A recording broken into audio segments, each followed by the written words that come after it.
Frank and Ava were married on November 7th, 1951.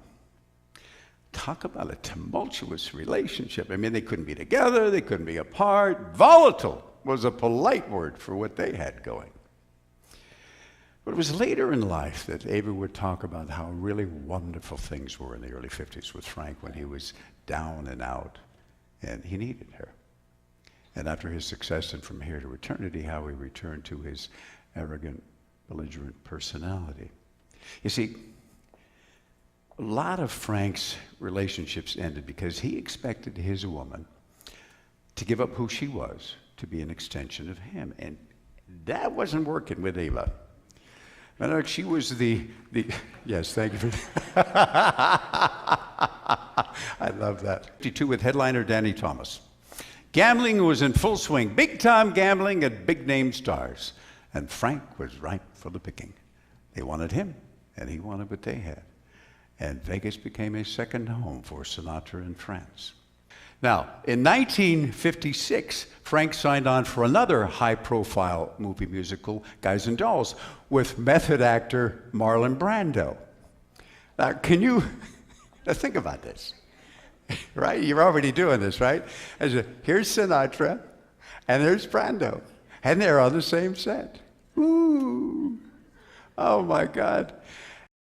So at that time, the variety show was still very much alive, and we had, at that time, we had Laugh-In was there, Flip Wilson, Andy Williams was there, Bob Hope was still doing his shows there, and there was another very popular variety show at the time called The Dean Martin Show. And I was selected to be the head page for The Dean Martin Show. Can you imagine how excited I was? I mean, if you watch The Dean Martin Show, you know that Anybody Was Anybody guest starred on that show. I was going to be rubbing elbows with the biggest names in the business. Being alone was something he avoided at all costs.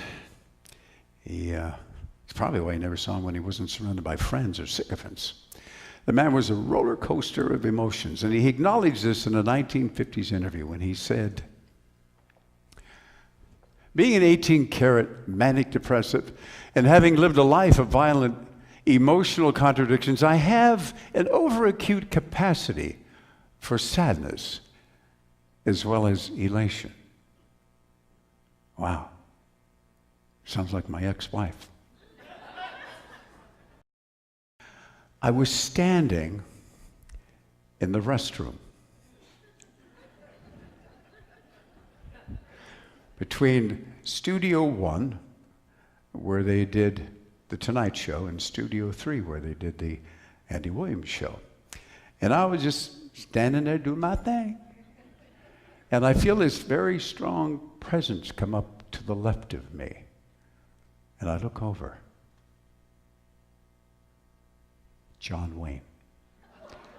I was peeing with John Wayne. I mean, how many people have a chance to do that one, right? And no, I didn't peek. But he had really small feet.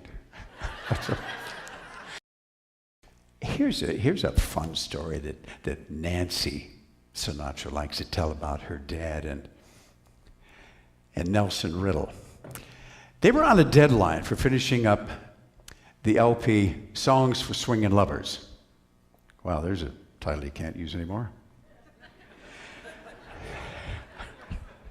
And they were told how many songs to use, and they were following directions. Frank gets a call from the A&R folks saying, we need 3 more songs. So he gets on the horn and he calls up Riddle and says, we need 3 more arrangements.